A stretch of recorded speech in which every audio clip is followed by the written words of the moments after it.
Part 1. The Galactic Consul had watched humanity for a long time. At first, they were not sure what to make of them. Humans were loud, messy, and full of contradictions. They built starships that could cross the galaxy in weeks, yet they still argued over borders on their own planet.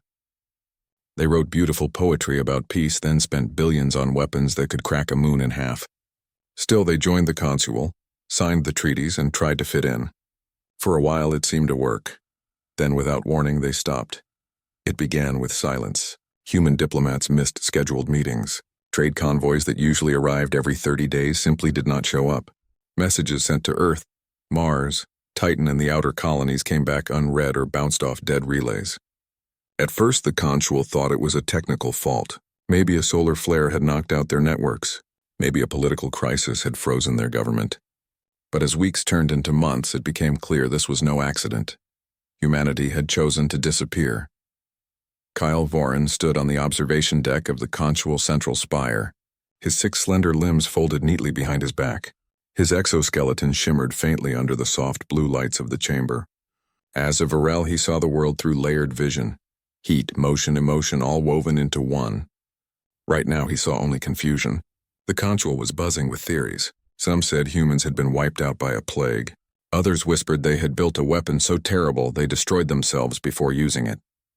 A few even claimed they had ascended to some higher plane of existence and left physical reality behind. Kale did not believe any of it. He had worked with humans for over a decade. He remembered how they laughed too loudly too often, even in serious meetings. He remembered how they brought small gifts. A carved wooden bird from a place called Vermont. A jar of something called hot sauce that nearly melted his feeding tubes. A song recorded by a woman named Clara from New Orleans. Humans were not subtle, but they were honest in their own chaotic way. If something had gone wrong, they would have shouted it from the stars. They would not just vanish, yet vanish they did. The Consul Council held emergency sessions. Delegates from the crystalline Zenth, the gas giant-dwelling Morthai, and the hive-minded Krell all demanded answers. But there were none. Scans of human space showed no explosions, no battles, no mass evacuations. Stations floated empty but undamaged. Ships sat in dry docks with full power cells and stocked supplies. It was as if every human had walked out the airlock one morning and never looked back. Frustrated and running out of options, the High Assembly assigned Kyle to lead a quiet investigation. Not an invasion, not a demand, just a look. He was to travel to the edge of human territory with a small, unarmed vessel and see what he could find. He was also given a human companion, though Kale was not sure that was a good idea. Her name was Lena Brooks. She was tall, with dark curly hair and eyes that never stayed still. She had once been a cultural liaison for Earth's delegation, but had stayed behind when the others left. No one knew why. She claimed she didn't know either. She said she had been on a research sabbatical on a neutral moon when the silence began, and by the time she tried to return, all human channels were closed. Kyle met her at the docking bay. She wore simple gray clothes and carried only a small pack. She did not smile when she saw him. "You don't trust me," she said, not as a question but as a fact. "I do not understand you," Kale replied, his voice a soft hum through his translator. "That is not the same as distrust." She nodded as if that made sense to her, and stepped aboard the scout ship, Dawn Chaser. The vessel was small, fast, and built for stealth, not comfort. Inside, the walls were lined with human symbols, stars, spirals, old maps of places Kale had never heard of. Lena moved through the ship like she was walking through a memory. Their first stop was the Helios Relay Station, a massive communications hub orbiting a quiet star near the border of human space. Once it had been one of the busiest nodes in the galaxy, routing messages between Earth and a dozen allied worlds. Now it hung in the void like a ghost.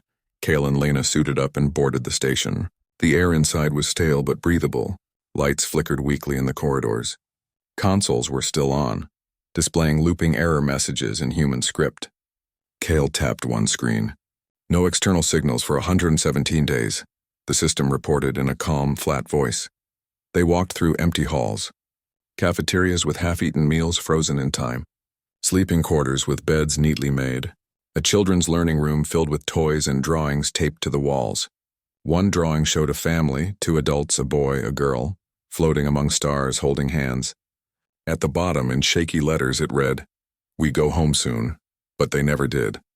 Lena stopped in front of a window overlooking the station's main antenna array. Her breath fogged the glass. "They didn't run," she said quietly. "They left on purpose." Cal watched her. "Why would they do that?" She shook her head. "I don't know. But it wasn't fear. Humans don't quit when they're scared. We fight, we scream, we build walls. We don't just walk away." They searched the station's logs. The last official transmission was a routine update about solar weather patterns. The final personal message was from a technician named Omar, sent to his sister on Luna. It said only, "Tell Mom I finished the garden. It's blooming." After that, nothing. Back on the Dawn Chaser, Cale reviewed the data. No signs of sabotage. No distress calls. No hidden messages. Just silence. But as they prepared to leave, Lena pointed to a small panel near the airlock. Scratched into the metal, almost hidden, were words written in human script. Cale ran a scanner over it. The translation appeared on his wrist display. "We chose silence to teach you to listen." He stared at the words for a long time. They made no tactical sense, no strategic value, but they felt heavy like a stone dropped into still water. Lena looked at him. "Now you see it, don't you?" "See what?" Cale asked. "That this wasn't an end," she said. "It was a question." The Dawn Chaser drifted away from the dead station, its engines humming softly. Ahead lay more empty systems, more silent worlds. Cale did not know what they would find next. But for the first time he understood that humanity's disappearance was not a mystery to be solved. It was a message waiting to be heard. And maybe, just maybe, the galaxy had never really listened before. Part 2. The Dawn Chaser moved through the dark between stars like a whisper. Inside, the air was quiet except for the soft hum of life support and the occasional beep of navigation systems. Cale sat in the pilot's chair, his many eyes fixed on the star map glowing in front of him. Lena stood near the rear viewport, arms crossed, watching the endless black stretch behind them. Neither spoke much. There was no need. The silence between them had become its own kind of language. Their next stop was the Proxima Centauri system. Once it had been humanity's first real step beyond the Sol system, a bustling colony on Proxima b, research labs orbiting the red dwarf star, and a shipyard that built some of the fastest freighters in human space. Now it was just another empty place. As they approached, sensors showed no active power signatures, no comms traffic, no movement. But something felt different.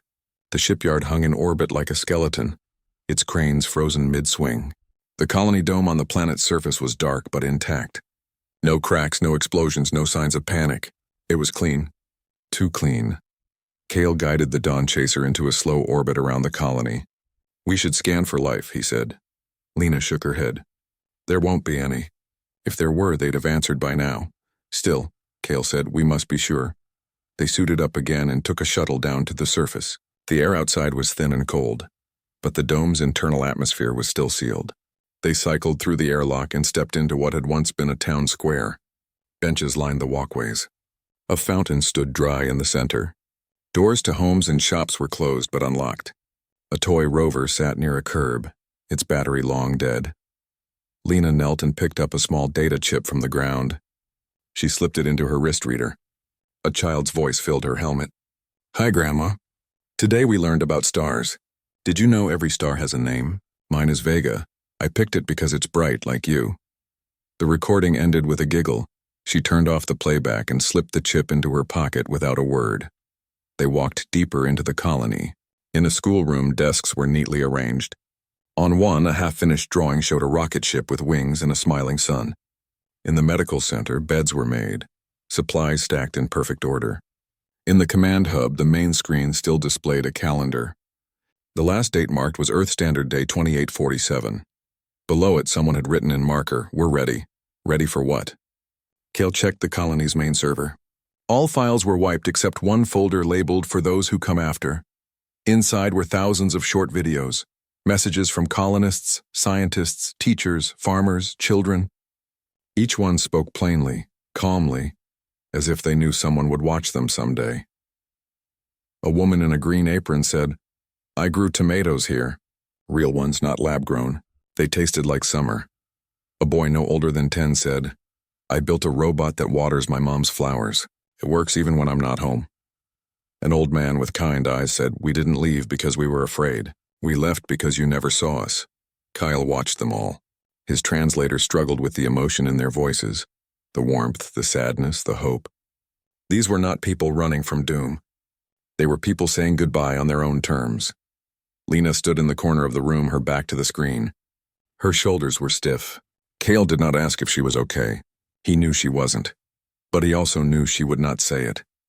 They left the colony and returned to orbit. As they prepared to depart, Lena asked Cale to run a deep scan of the outer ring of the system. There was an old research outpost there, small, forgotten, used mostly for studying cosmic dust. She said it might have something the colony didn't. Cale agreed. The outpost was barely visible on sensors, a speck clinging to a dead asteroid. They docked carefully. Inside, the lights were off, but emergency power flickered on as they entered. The place smelled of old metal and ozone. They found the main lab. Dust covered the consoles, but one terminal glowed faintly. Lena approached it, her fingers hovering over the keys. She typed in a code, short, simple. The screen lit up fully. A message appeared. Not a video this time. Just words etched into the system's core memory. Impossible to delete. "We chose silence to teach you to listen." The same words from the Helios station, but here, they were carved deeper, repeated over and over in the code like a heartbeat. Beneath them was another line. "Go to Luna. The truth is not in our ships or our weapons. It's in what we kept hidden from you." Lena exhaled slowly. "They left a trail," she said. "Not for rescue. Not for war. For understanding." Kyle looked at her. "Why Luna? Why not Earth?" "Because Earth is loud," she said. "Luna is quiet. And humans only tell their real stories when no one's watching." Back on the Dawn Chaser, Cale sent a brief coded update to the consul. He did not share everything, not yet. He said only that they had found evidence of planned withdrawal, not disaster, and that further investigation was needed. The reply came quickly. "Proceed with caution. Do not engage Earth directly." But Cale already knew they would have to go closer. The trail led there. As the ship jumped to the next waypoint, Lena sat in the galley, staring at the data chip she'd taken from the colony. She played the child's message again, softly, just for herself. Kyle heard it through the thin walls. He did not interrupt. Days passed. They passed through systems once filled with human traffic, now empty. They saw freighters drifting like sleeping whales, their cargo holds full of food, medicine, tools. No one had taken anything. No one had fought over it. It was all just left behind. At one point, Lena asked Cale a question. "Do your people ever walk away from something important just to make a point?" Cale thought for a long time. "No," he said. "We negotiate. We compromise. We calculate loss and gain. Walking away is seen as weakness," Lena smiled faintly. "Humans think it's the bravest thing you can do. To leave something you love because staying would mean letting others misunderstand it forever." Kyle did not understand then, but he would. Their course now pointed toward Sol, toward home, toward the moon that circled a quiet blue planet. Cale checked the ship's fuel, its shields, its comms. Everything was ready. But he felt something he had never felt before, doubt. Not about the mission, but about his own people. Had the consul ever truly tried to understand humanity? Or had they only measured them by what they could offer? Ships, soldiers, resources. Lena stood beside him at the helm as Sol grew brighter in the view screen. Earth was a pale dot wrapped in clouds. Beautiful. Lonely. "They're still there," she said. "Just not where you're looking," Kyle nodded. He did not know what waited for them on Luna. But he knew one thing. Humanity had not vanished. They had stepped back to give the galaxy space to see them clearly, and if the consul was ever going to earn their trust again, someone had to be willing to look, not with scanners or spies, but with open eyes. The Dawn Chaser turned toward the moon. Its engines burned steady. Ahead, in the dust and silence of an ancient crater, something waited. Not a weapon, not a warning, a gift, and maybe, just maybe, a second chance. Or three. Now the moon hung in the black like a pale stone, silent and still. The Dawn Chaser circled it slowly, scanning the surface. Most of Luna was empty. Old landing sites, rusted rovers, abandoned labs from centuries past. But near the South Pole, buried under layers of regolith and shielded by energy fields that flickered only when approached correctly. Something new waited. Cale guided the ship down to a flat plain near Shackleton Crater. The ground looked untouched, but Lena knew better. She entered a sequence into the ship's console, 7 numbers, then a pause, then 3 more. A section of the surface shimmered and sank away, revealing a smooth ramp leading underground. No alarms, no guards.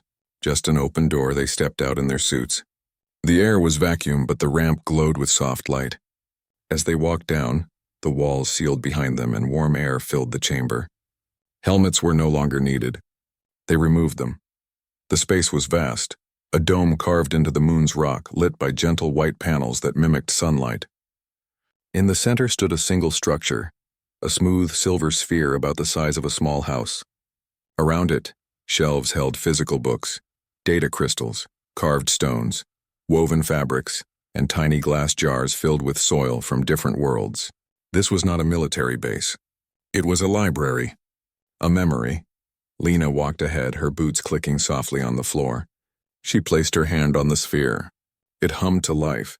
Images bloomed in the air around them, not on screens but in the space itself, as if the room had become a window into another time. A farmer stood in a field under twin suns, his hands deep in red soil. He smiled as green shoots pushed through the dust. "This is Mars," a voice said. "We made it live again." A grandmother sat on a porch in a city of towers, her fingers moving fast as she braided yarn. A little girl watched, eyes wide. "Stories are how we stay alive," the woman said, "even when we're gone." In a quiet lab under northern lights, 2 engineers argued over a blueprint. One laughed, spilling coffee on the table. "You can't program kindness into a machine," she said. "But you can teach it to listen." Cale stood still, his senses overwhelmed. These were not records of war or conquest. They were moments of ordinary life, tender, messy, full of care. The consul had studied human battle tactics, economic models, and political structures. But they had never seen this.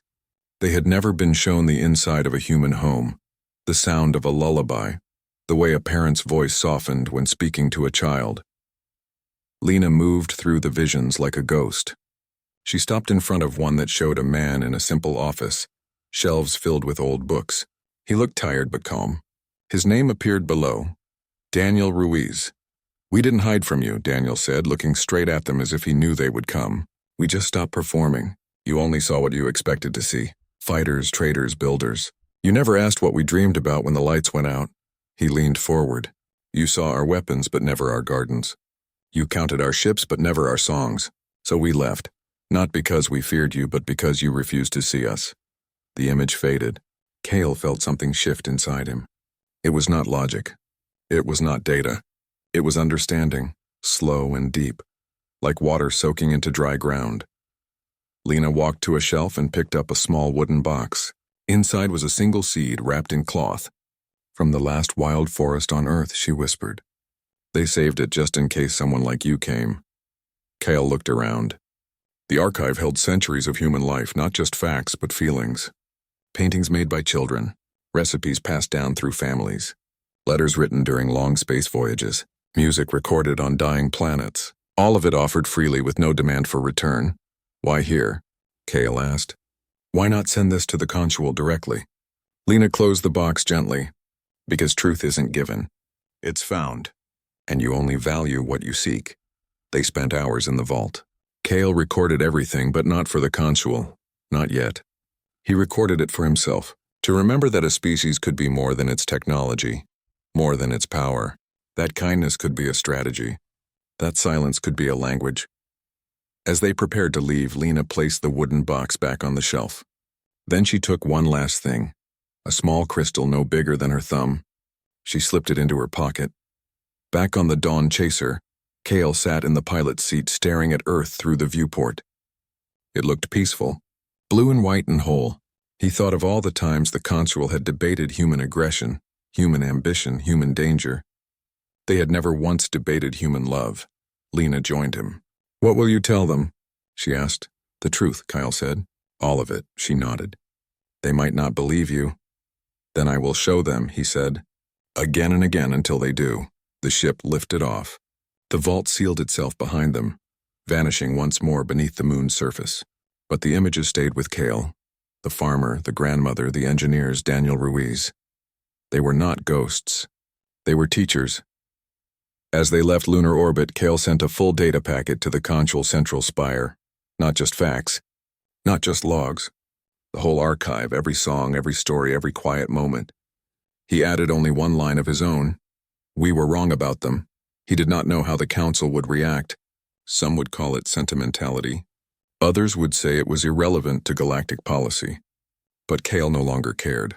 He had seen what humanity chose to leave behind when they thought no one was watching, and in that choice he saw their true strength. Lena sat in the co-pilot's chair, eyes closed. She was not sleeping. She was listening, to the hum of the ship, to the silence of space, to the echo of a species that had stepped away not in fear, but in hope. Hope that someone would finally understand. The Dawn Chaser turned toward the stars. Behind them, Earth and its moon shone softly in the dark. Ahead, the Consual waited, confused, proud, blind. But maybe, just maybe, ready to learn. Cale set the course. The journey home would take weeks. But for the first time, he did not feel alone. He carried with him not weapons or secrets, but stories. And stories he now knew could change everything. Part 4. The data packet arrived at the Conchal Central Spire like a stone dropped into still water. At first, nothing seemed to happen. Then ripples spread. Delegates from every member species received the same message. A full copy of the Lunar Memory Vault, along with Cale Voran's personal report. Most expected battle logs or secret weapon schematics. Instead, they found lullabies, recipes, hand-drawn maps of childhood neighborhoods, and videos of humans planting trees on dead worlds. Many dismissed it immediately. High Consul Mireth of the Zenth called it emotional noise with no strategic value. The Krell hive mind labeled it biological sentimentality. Even some of Cale's own virile kin said he had been misled by human tricks, but not everyone agreed. In the lower chambers of the spire, where younger delegates gathered after formal sessions, the archive was played on loop. A Morthai apprentice wept while watching a human grandmother teach her granddaughter how to fold paper into birds. A young Zenth artist began painting scenes from the human farming colonies, using colors her people had never mixed before. A Krell drone acting against Hive protocol copied a human poem about rain and sent it to 3 other species without permission. Lena Brooks remained aboard the Dawn Chaser, docked in a quiet bay on the spire's outer rim. She refused all invitations to speak before the council. When asked why, she only said, "I'm not the story. I'm just the messenger." Cale visited her often. He brought food from his own stores, nutrient paste flavored with virile spices. She ate it without complaint. One evening, as the spire's lights dimmed for the night cycle, she handed him the small crystal she had taken from the vault. "Play it when you speak," she said. Not to prove anything, just to remind them what they're deciding about. He took it. It felt warm in his grasp. The High Assembly finally called Cale to present his findings. The chamber was vast, ringed with tiered seats filled with delegates from 200 species. Some looked bored, others suspicious. A few leaned forward with quiet curiosity. Cale stood alone in the center. He did not wear his formal robes. He wore the simple gray tunic he had worn on Luna. He placed the crystal on the podium. It glowed softly. "I went looking for answers," he began, his voice calm. "I found a question." He activated the crystal. The chamber filled with sound, not words but music. A human piece played on an old instrument called a piano. It was slow, sad, and full of hope. Many delegates shifted uncomfortably. Music was not part of Conchal debate. But no one turned it off. When the music ended, Cale spoke again. The Conchal measured humanity by what they built, not by what they loved. We saw their warships and called them warriors. We saw their trade fleets and called them merchants. But we never asked what they protected with those ships, or why they worked so hard to feed worlds that were not their own. He showed them clips from the vault, the farmer on Mars, the engineers in Reykjavik, the child's drawing of a star named Vega. This is not weakness. This is choice. They chose to show us only what we were ready to see. And when we failed to look deeper, they stepped away, not to punish us, but to give us space to grow. A Zenth delegate stood. "This is irrelevant. The Conchal exists to maintain order, not to study nursery rhymes." Kale turned to her. Order without understanding is control, and control without empathy is tyranny. Humans knew that. That is why they left. Murmurs spread through the chamber, some angry, some thoughtful. Then a young Morthai delegate, barely past his first atmospheric dive, rose slowly. His voice trembled. I watched the archive 3 times. In one clip, a human teacher tells her students, "The universe is not yours to own. It is yours to care for." My people have never heard that before. We thought strength meant taking, but maybe it means giving. Silence followed. Heavy. Real. Kale looked around. He saw doubt, yes, but also cracks in the old walls. Minds opening just a little. After the session, he returned to the Dawn Chaser. Lena was waiting on the ramp. How did it go? She asked. They're thinking, he said. That's a start, she nodded. They'll argue for weeks, maybe months. But if even one of them truly sees humans now, it was worth it. Days passed. The debate raged in official channels and private messages. Some species called for sanctions against Earth, claiming the silence was an act of defiance.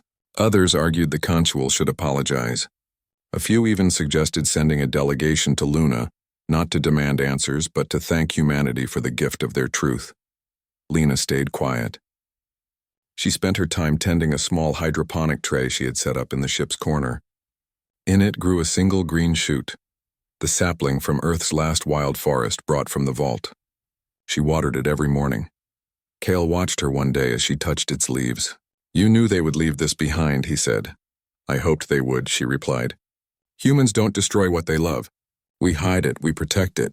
We wait for the right hands to hold it. The Consual's emergency session was called sooner than expected.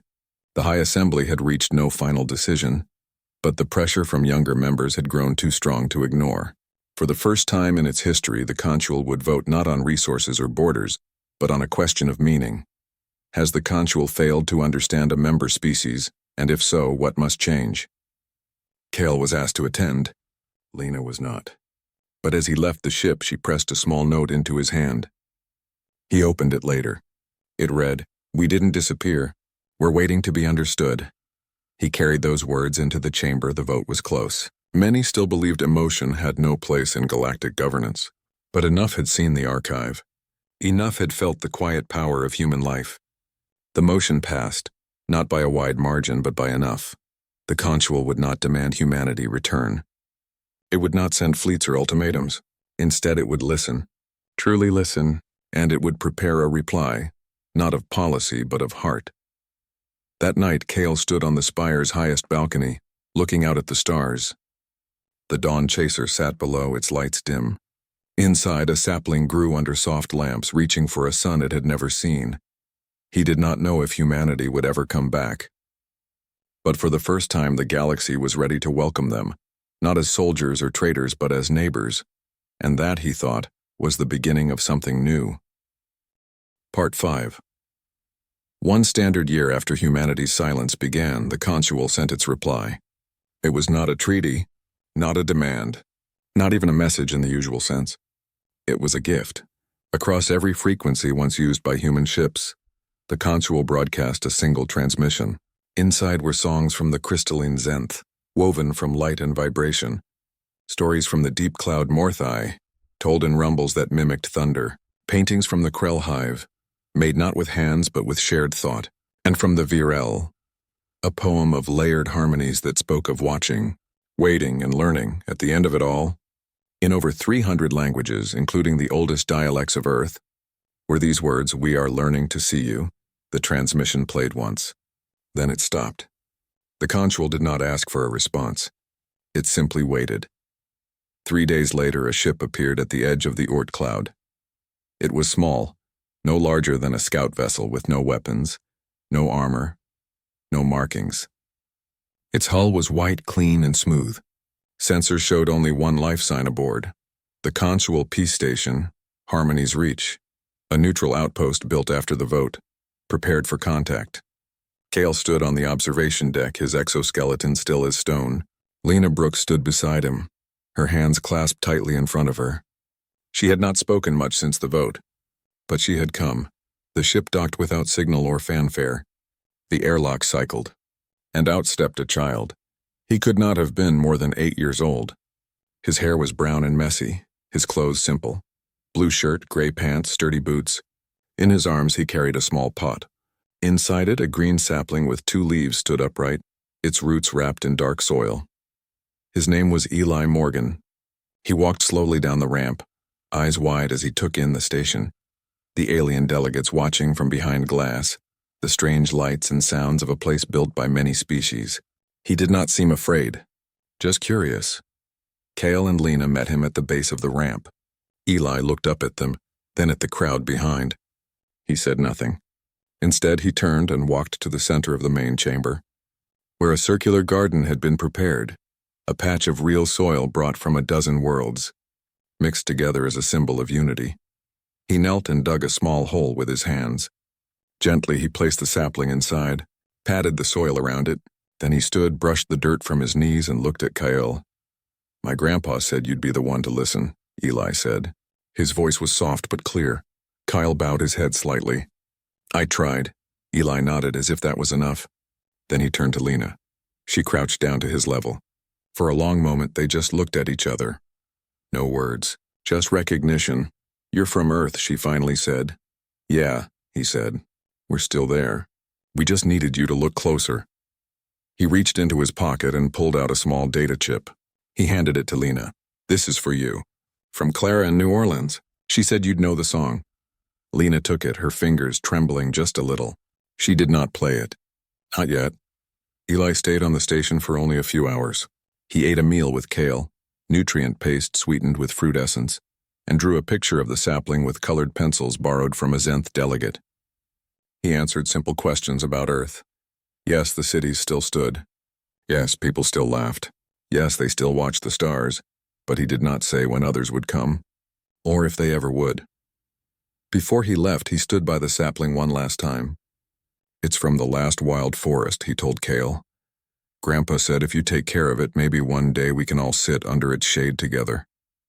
Then he walked back to his ship. No goodbyes, no promises, just a wave as the ramp closed. The ship lifted off and vanished into the dark, heading back toward Seoul. On the station, silence returned, but it was a different kind of silence now. Not empty, not cold, full of possibility. Kale watched the sapling. Already under the station's gentle lights, it seemed to lean toward the warmth. A Morthai botanist offered to help care for it.